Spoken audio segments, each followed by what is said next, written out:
Good day and welcome to Letters and Politics. I'm Mitch Jeserich. Today I'm very happy to welcome back an old friend to this radio program, Richard Wolff. Richard Wolff is a professor emeritus of economics at the University of Massachusetts Amherst and visiting professor at the New School in New York.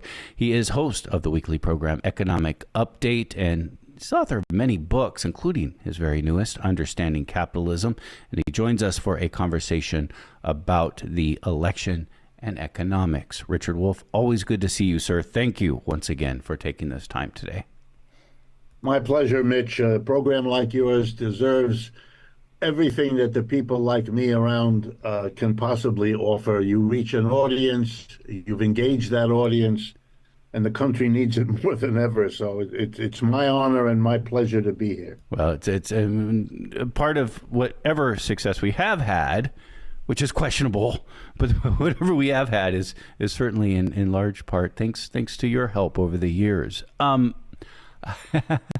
What you are known as a Marxist economist, maybe a leading Marxist. I think a leading Marxist economist. How do you take these accusations that Kamala Harris is a Marxist?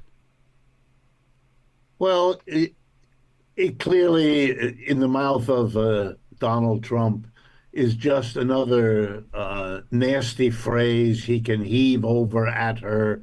He's been doing it ever since she replaced Biden on the ticket. And they're calling Biden a Marxist. Yes, yeah, why not? You know, once you're going to do this sort of thing, you do it free form. I mean, maybe all the people in the room were Marxists. Maybe he'll blame the two questioners for being that too. Why not? It's an empty thing. It's what in mathematics is called the null set. It's a set of numbers that includes nothing. It's null. It's zero. If you know anything about the history of Marxism, or the past of Marxism, or the role of Marxism in the United States, or what Marxists actually say or do, then it wouldn't dawn on you to call Kamala Harris a Marxist. Nothing about what she did as a lawyer in California or as an attorney general or then as a senator, nothing qualifies. It means you either don't know what Marxism is, which I'm sure is the case with Mr. Trump, but it also probably means you could care less. You have noticed, because you're not dead, you have noticed that it's a nasty word to use here in the United States, that it has all kinds of horrible associations, and so you say it. For me, it had exactly the same content as Mr. Trump's passing reference to his campaign vice presidents telling us that we should beware of immigrants because they will eat our pets. You know, I don't know if you've heard that one, Mitch. If Yeah, not, this came from J.D. Vance. This came from That's J.D. right. Vance. In Ohio, he said there is a Haitian immigrant who ate somebody's dog or cat or whatever. I mean, the mentality of doing that. Put aside the horrible scapegoating of immigrants that this is what this is for. Put that aside. That's horrible, but put it aside.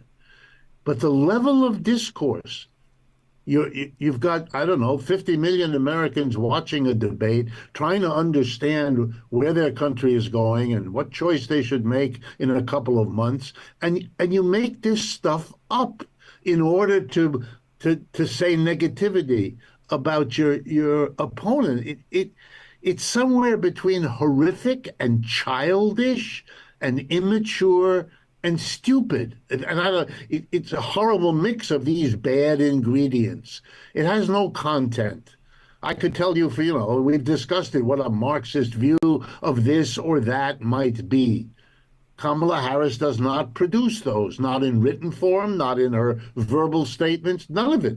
So it's just make-believe. It's interesting. It has the same equivalence as if, and to her credit, she didn't do this, but as if she had turned to him and said, well, which of your pets did you eat? What? Really? Are we really going to do this? Sociologically, this is interesting. As you said, there's a long history about painting Marxists as this scary, terrible thing, which has never stopped and it continues today. We see it in this election by falsely claiming that Kamala Harris is a Marxist. As you say, anyone who knows anything about Marxism knows that she's certainly not a Marxist. But now the other, the sort of the side, well, I guess, well, I was going to say this, the side monster to it now is immigrants. And I also guess people who are transgender. And this reminds me back in the day, too, of the way homosexuality and communism was coupled together. Yeah, look, it's very hard in a capitalist society. I'll put on my Marxist hat. In a capitalist society, you always have a conflict. It's built into the core of the system. Think about it. I've been a professor of economics all my life, and I've taught courses in business and business schools. And in business schools, we train young men and women and so forth who want to become entrepreneurs and all of that. And we say to them things like, if you want to be successful in business, go to where the wages are relatively low and where the market is relatively large and growing. If you have those conditions, then you have conditions for the success of a business. And if those conditions are missing, it's harder to get your business off the ground or to build it or to grow it. And we teach that, and it has its grain of truth, but it also is missing something.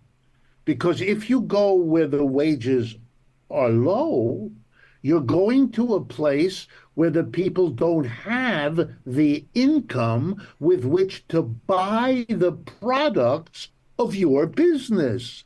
And what you've achieved by saving on labor will come back to haunt you as a shortage of buyers and, insufficient effective demand, to use the language of economics. Right? If you're a good teacher, you teach that. You better be careful not to follow this advice blindly or dogmatically, because there are other conditions and they are wrapped up here and it's more complicated. Okay. This mentality is something that ought to be understood by everybody. And it would be if it weren't loaded up with our Cold War history of the last 75 years. In which we all were told we're threatened by the Soviet Union and atomic warfare and all the things that have frightened our entire generation, yours and mine, and everything since. So we can't think in a balanced way. So how do we think? Well, we think like advertising. Advertising is a very peculiar discourse. In advertising, you tell the world everything positive that you can think of about your client's product. If the things you can say about their good qualities aren't enough, you make up good qualities. We see that all the time. At the same time, you hide and disguise every negative quality or deny it altogether. Okay, this produces a very bad result. It means that on the one hand, we teach our young people everything has two sides, or you have to balance them. And, thought is a complicated process. Yet the advertising that assaults our young people at every moment, on the way to school, on the way home from school, at television, on the weekend, another message, which is discourse is about pushing your product and hiding everything that's negative. Our politicians are advertisers. What they give us is an endless story. I'm good, I'm good, I'm good, I'm good. And the other one is bad, bad, bad, bad. We just saw that in that debate. That debate was a contest. How much bad can I fling on you? And how much of your bad I can deflect off of me, and meanwhile call you every name in the book. And Mr. Trump is an expert at that, although I must say he didn't come off real well, in my judgment, last night. He looked like a sputtering, bitter old man, to tell you the truth. And she has all over him because she's not bitter and she's not old, she's not a man, and all the rest. But nonetheless, abstracting from those differences, and they do have differences. I'm not saying that there's no difference between them. There are differences, including in economics, but they are very similar in this whole notion. And so, yeah, if you have a bad word like Marxism that's associated, look at Mr. Trump again. He actually repeated J.D. Vance's notion that immigrants are a serious problem in the state of Ohio because and to the extent that they eat pets. It's just the level of discourse. What are we talking? We all supposed to be going, oh my God, my dog, my cat is in danger. Are we that level? They used to say that our TV is pitched at the fourth grade level.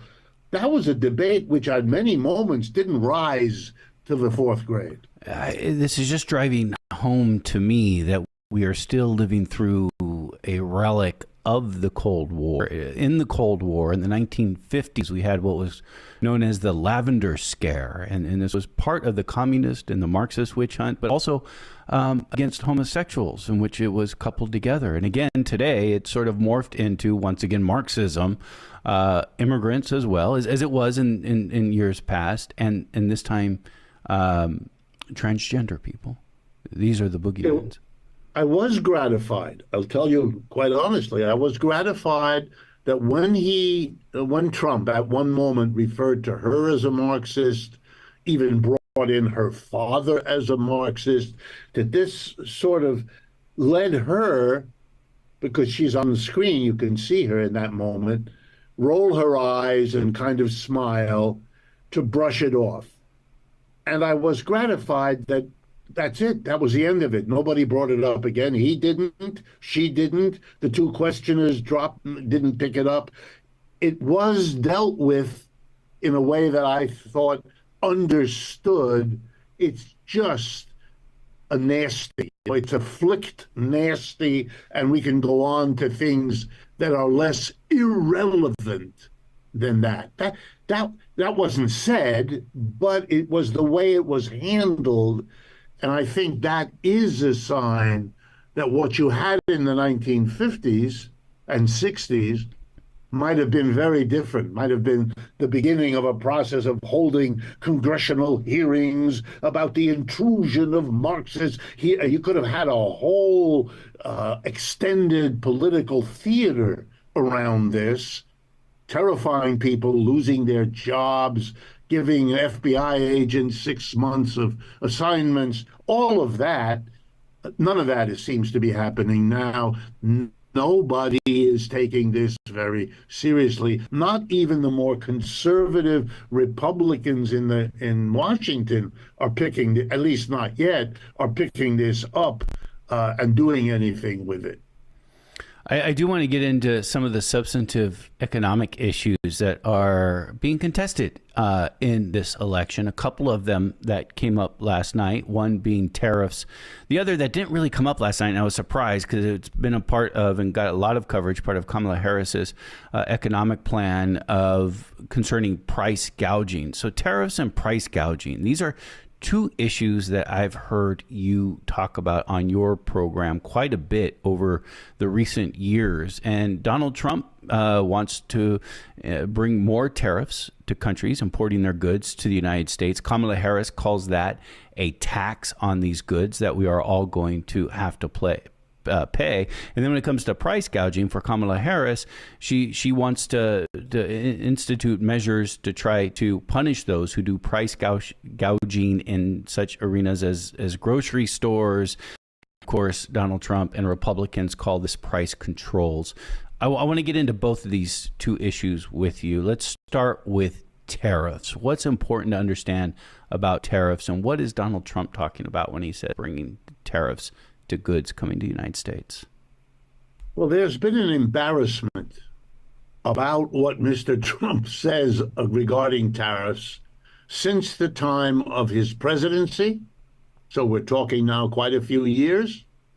and in particular, his use of the term tariff war. I'm waging a tariff war, he said, against China, but there were other countries too. And he said that proudly, and he assured his audience that we will win this war. We have a trade war with China and a tariff war with China, and we're going to win them.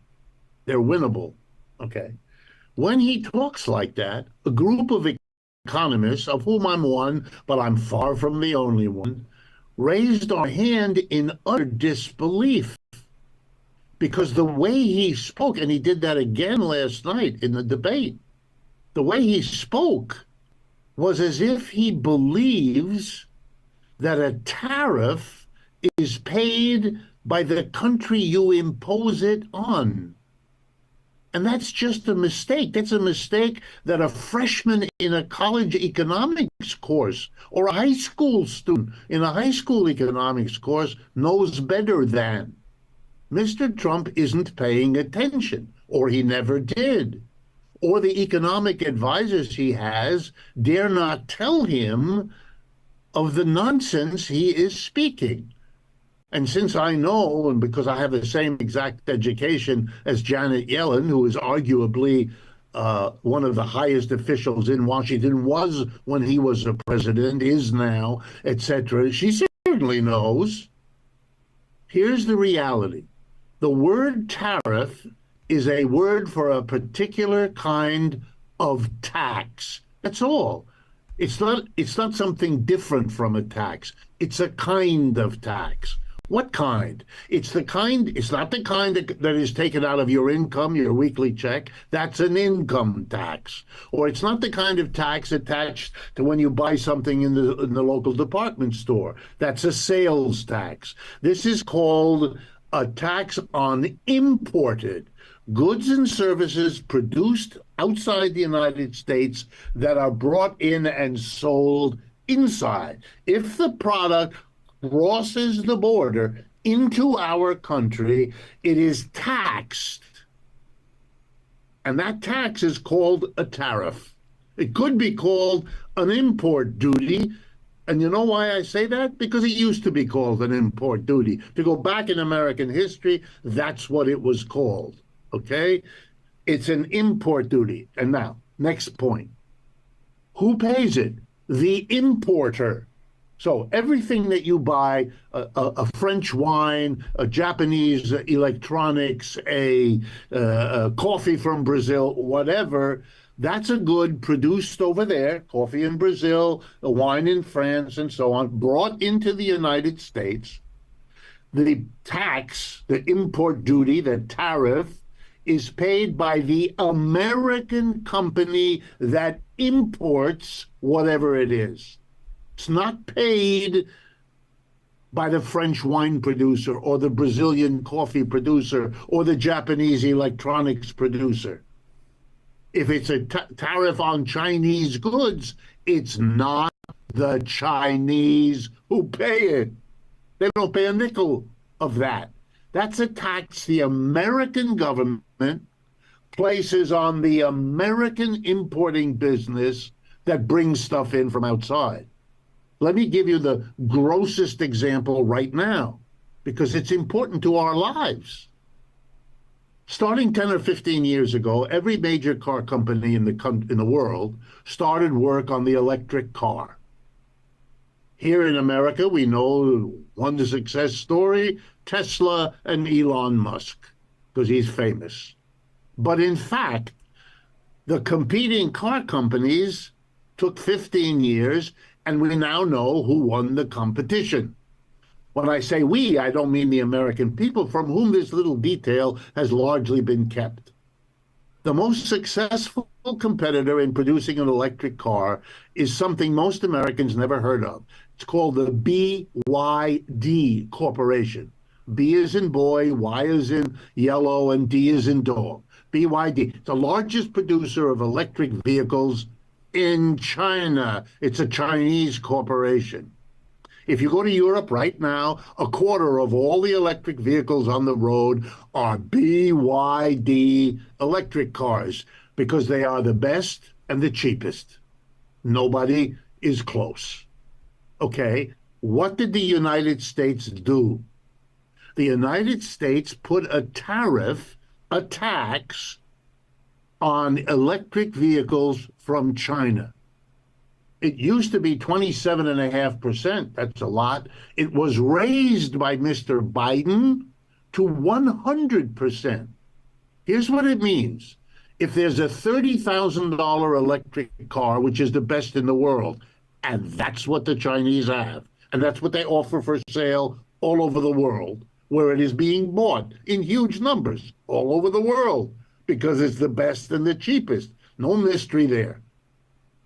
But there's 100% tax. So if you wanted to buy it here, you would have to pay $30,000 that goes to the Chinese producer, BYD, plus another $30,000, that's 100%, the same amount, that goes to Uncle Sam as a tax. Again, it goes to Uncle Sam.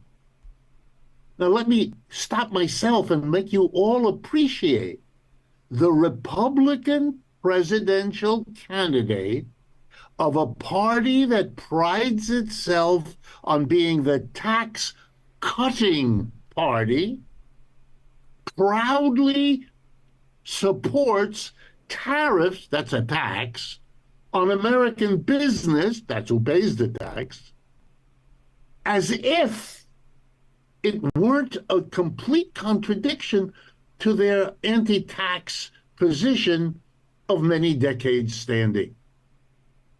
Amazing. Amazing that he can get away with it.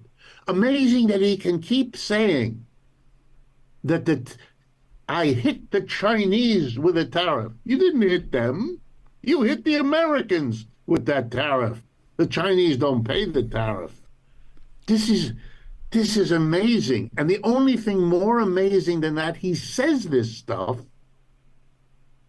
is my amazement when I read, for example, in the New York Times, articles and editorials, presumably supervised by editors there, who don't have the ability to say, wait, stop. There's a fundamental error. It's as if he said, if you travel west from New York, you will hit Ireland. No, you won't. You're going to hit China. Stop. He can't keep saying, I will hit Ireland, then we hit... Somebody has to say, excuse me, Emperor, you've got no clothes on. You're talking really out of the wrong end of your physical self here. Stop. But they don't.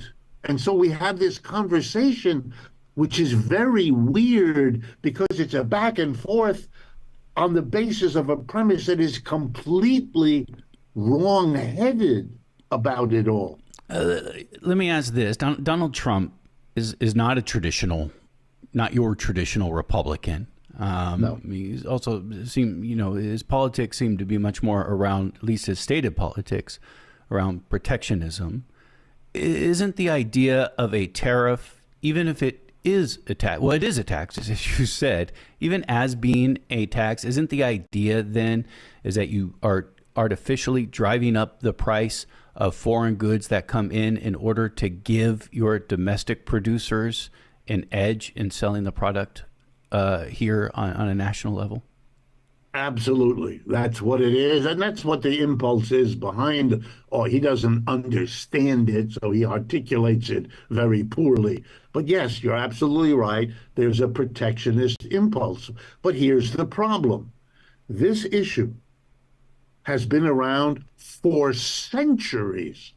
Countries, governments, before we had democracies, before we had parliamentary systems, when we had kings and queens, they too protected domestic. This is an old idea. And therefore, economists and other thinking people have asked the question, does it work? If you raise the taxes, do you get to protect your industry? And the answers that we've come to, which any half-educated person would have to acknowledge on some level, like you acknowledge I know about fire, and I know that we don't have to rub sticks together to get a fire going. We have this new invention, matches, they work. much faster. Yeah, okay, here's what the research has shown us for centuries.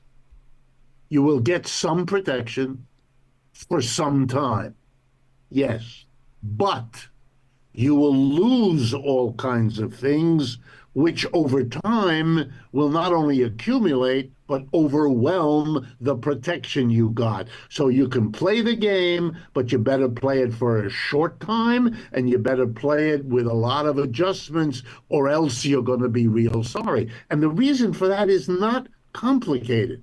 I'll give you just two examples. I'm going to play off the electric car because I already laid out the story. Every American company, oh, not every, but almost every American company, whatever they produce, has a need for trucks and or cars. And everybody is switching over sooner or later from the oil and gas, for all the reasons, to electric. Okay. Every American company will have to pay much more than their competitors around the world for their fleets of electric trucks and electric cars. Why? Because everybody else in the world is buying the best quality at the lowest price, which is China. Americans can't do it. They have to pay much more because they're buying domestic, which were protected by that tariff. Okay, you got good news for the American electric car companies. They got protected. Everybody else got screwed. Everybody else, the company in Wisconsin that is a taxi driver, they buy taxis. They're going to have to spend $50,000 for an inferior electric car compared to some other. Well, it's going to hurt them. So it drives up the prices for everything. Yes, the price for everything is shaped in part by the cost of the vehicle you buy, with the truck that brings your parts, with the truck that takes your output to wherever the market is. Every American producer, sooner or later, needs vehicles. And we are saying that in America, the price of electric vehicles is going to be markedly higher than everywhere else, which gives an edge to everywhere else, which is going to lead Americans to lose their jobs, lose their markets. That's what the research shows. That's what the empirical record shows. That's what any responsible political leader would have to acknowledge. Can you use protection for a particular industry at a particular time? Yeah, but you better put a short-term, maximum months or years on it. Promise to get out of it. And I haven't even told you what the biggest reaction is. The biggest reaction is retaliation. Mr. Trump talks as if we can put tariffs. Yeah, but so can everybody else. And then what happens to the American company, which wants to sell its goods in all those other countries that are slapping tariffs on America because America has hit them with tariff? Got to count that in too. That's going to have effects. It's going to cut off our markets. It is not simplifying. It is simple-minded to talk about tariffs the way he does, as if the Chinese pay the price for them, as if Americans are due to. As if Mr. Trump came upon this great idea of a tariff, which has these wonderful, there we go, advertising mentality. You tell the plus story, you don't tell the minus story. He never worries about retaliation. Why? Because there isn't any? No, there is. The Chinese are already retaliated. They have. And we have lost out because of that. We are losing out right now. The Chinese, for example, have a monopoly or a near monopoly on something called rare earths, crucial minerals under the soil that you need for all kinds of advanced technology, including military. It exists under the ground in China. They have it. They've been selling it around the world, and America's been buying it. The Chinese announced, we may not sell it to you anymore. You tariff our electric cars. We excluded. Hello. Where's the New York Times explaining to people there's a serious cost here? And the whole rest of the world, let me drive this home. The whole rest of the world watches, and they see that the United States may, in a few weeks, elect this man again to do this tariff stuff. And they're saying to themselves, okay, we have to understand that in that country, that strange country, this sort of behavior is on the rise. The people seem to support it. They're voting for the guy in large numbers. He may win. And even if he doesn't, if he comes close, that's the lesson we have to take away. So you know what we have to do? We have to protect ourselves against his protecting. And that's what they'll do. And then the one protection will set off the other one, which is another one of the arguments in a ton of literature that say, don't go down this path because it will come back and bite you in the rear end. And that's something that's agreed by Marxist economists and yes, classical Marxist, economists. And listen, as I've told you before, in my PhD class in economics at Yale, one of my classmates was Janet Yellen. She knows exactly what's going on with tariffs. She's a smart person. She did well in her studies. She had the same teacher, the same books, the same lectures I did at the same time. She knows. She knows. And people like her who've had a reasonable education in economics, they know.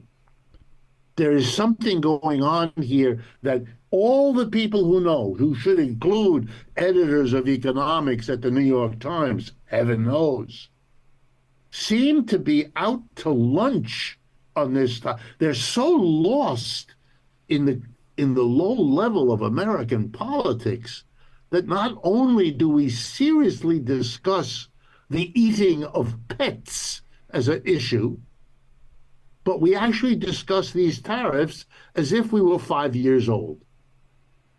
I want to make sure we have enough time for the other economic item I want to get into with you, and that is price gouging. This is part of the cornerstone of Kamala Harris's platform on the economy, price gouging, especially at the supermarket. This is something that you have talked a great deal about on your own program, Economic Update.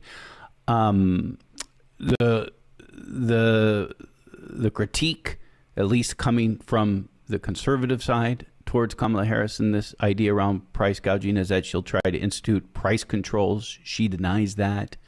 What do you think is important to understand about price gouging and how you deal with it? Okay. Price gouging is one of those topics where the beginning of an answer is to remind everybody that beauty is in the eye of the beholder. What we see tells us more about us than what it is we're looking at. And here we go.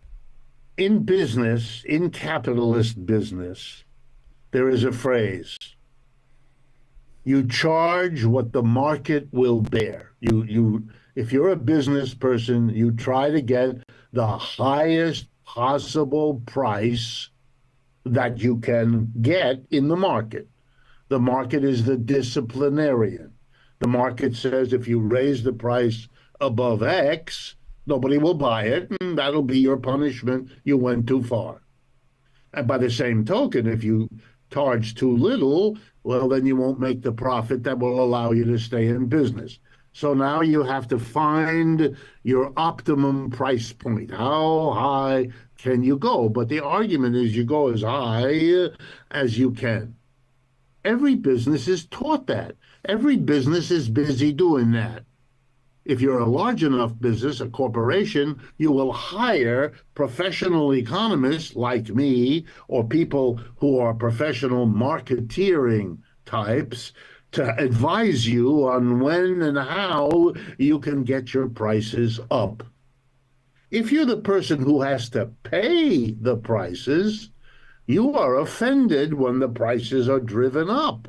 Because for you, you're getting the same box of Cheerios or the same dozen eggs or the same pound of coffee, but you're having to give more and more of your hard-earned, scarce money to get the thing. And that's particularly true when prices in general are rising. That's called an inflation, which we've had in this country now for a while, because our economy, our capitalism, oscillates. We either face recession or we face an inflation. And we cure the one by risking the other. And then we cure the other and we go back to the one.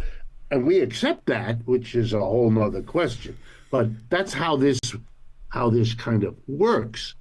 And you know what this means is that sometimes sellers of goods, and let's remember who sets the prices. Employers set prices. According to the U.S. Census, 3% of the American people are employers. The rest of us are not.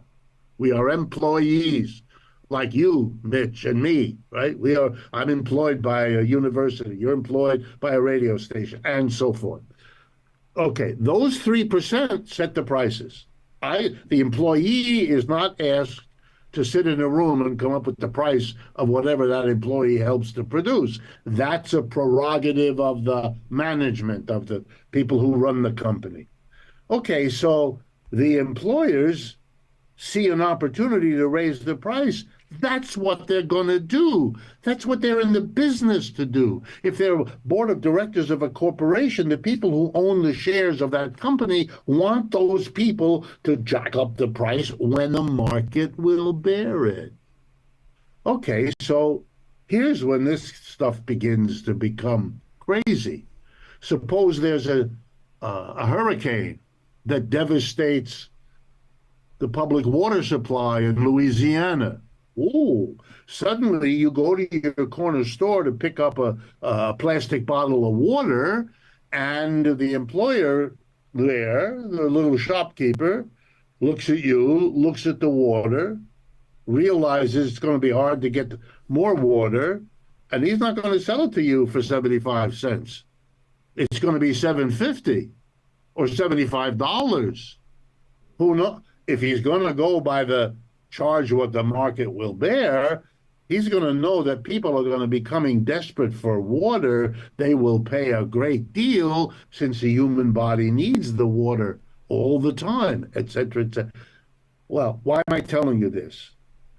Because the attack on Kamala Harris is again based on fundamental ignorance. Out of the 50 states in the United States, 38 of them, that is an overwhelming majority, already have laws on the books in those 38 states giving the government the right to come in and stop price gouging, by which they mean a sudden jacking up of the price, which is often written as responding to a natural or other event that allows companies to get away with that, or at least to try. So her idea of doing something about this isn't new, isn't radical, hasn't remotely anything to do with the Soviet Union or communism or anything. That's just an attempt to shut down that conversation. And who has the interest in doing that? The answer, the 3% employers. They don't want to be held back from the freedom to raise the price when they can get away with it. That's what business is. They're always looking for that opportunity, and they find it offensive to be told, no, you won't be able to do that at will, because there'll be a government agency saying, ooh, you're gouging. You can't do that. That bottle of water has to sell for $2.50, no more than. Usually there's ranges and stuff like that of prices. It's not a pinpoint price. But anyway, all over the world, this is a problem. That's because of the way capitalism works, which incentivizes the employers to jack up prices. We have a term in the last few years, a new and interesting term here in America called greedflation. You may have seen it referred to in the press. That's a vague recognition of what I'm telling you, that businesses will raise the price not because the cost of energy has gone up, not because the wages they pay have gone up, but because they make more money. And they I can. always find this bizarre. They're told that the system will reward you. If your business is more profitable, it'll be worth more. You'll get more money into your own hands. Your company will have more prestige. Everything rewards profit maximization. So, of course, companies raise their prices as much as they can to boost their profits because that's what they're there for. They say to them, oh, you mustn't do that. You should have a social consciousness about. All right, that's a lovely thing to say, maybe in church on Sunday, but no one takes that seriously because in the world of business, that's a one-way street to your own demise. So you don't do that. So what you do is you gouge when you can. And the only protection the mass of people, the majority, the only protection you have is if you had a law like the 38 states do that allows the government at least to have the authority to come in and say, here is a case of gouging. Therefore, we are not going to let you raise the price beyond X, which is the way most of those laws are written. If 38 states already have laws against price gouging, then how much do you actually think price gouging has been a part of the inflation that we experienced these past few years? Oh, I think it's been the major part because the truth of the matter is that those 38 states have the authority, but that doesn't mean they use the authority.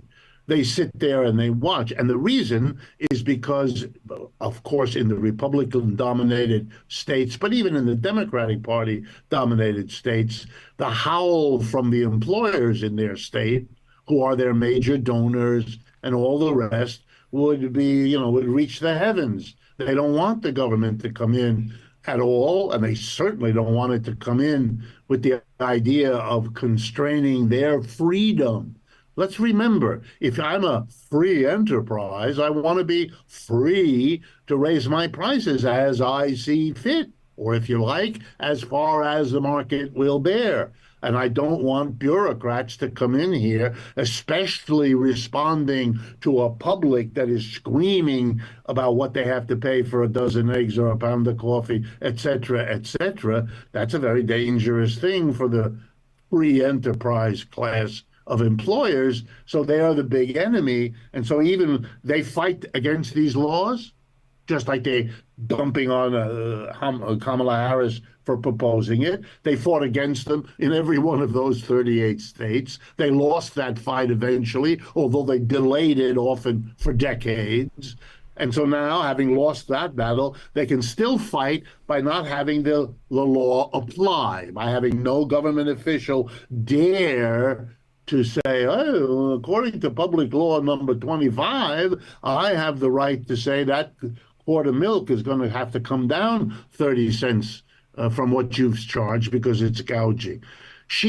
All she did was to say, I'm going to investigate this on a national level, right? So that we don't have states competing with each other about it. So everybody's, it's a level playing field among the 50 states. I'm going to think about it. I'm going to look. That's all she said. I'm going to look at price. That was enough for the howling to start. And the equivalent in the Soviet Union, just for those who are interested, all prices were administratively set. That's a completely different idea. That's not waiting until they're too high. That's not bringing. No. It's a different system. Instead of having market buying and selling determine the price, it's an administrative decision to get certain things done. So in Russia, for example, you kept the price of housing low relative to the wages. Why? Because that enabled people with wages to buy homes because it was connected that way. We don't do that, by the way. We're not so good at the housing either for that reason, especially now. But it's a different system. It's not about gouging. It's about how you organize a system. That's why using the Soviet example to smear her is, again, a mixture of dismissive politics and sheer accumulated stunning ignorance. Richard Wolff is professor emeritus of economics at the University of Massachusetts Amherst, visiting professor at the New School in New York, host of the program Economic Update, and author of many books, his latest and his newest, called Understanding Capitalism. Richard Wolff, always a pleasure, sir. Thank you for taking this time. My pleasure too, Mitch. And if I may suggest, we should get together again in the near future and continue, because in my own humble opinion, the biggest economic issues were not commented on neither by Mr. Trump nor by Kamala Harris. And for me, even though the choice between them strikes me as obvious, and I'm sure people can tell which way I mean that, but the greater crisis for America is that these fundamental economic questions were simply not present last night. And that's not a good sign. You want to come back next week? Absolutely. We can work out the schedule. I mean, we don't have to do that on air, but I'll bring you back soon. I'll bring you back soon. I'll take. Careful what you say on this show. It'll be a good part 2 to this conversation. Then we'll talk to you soon.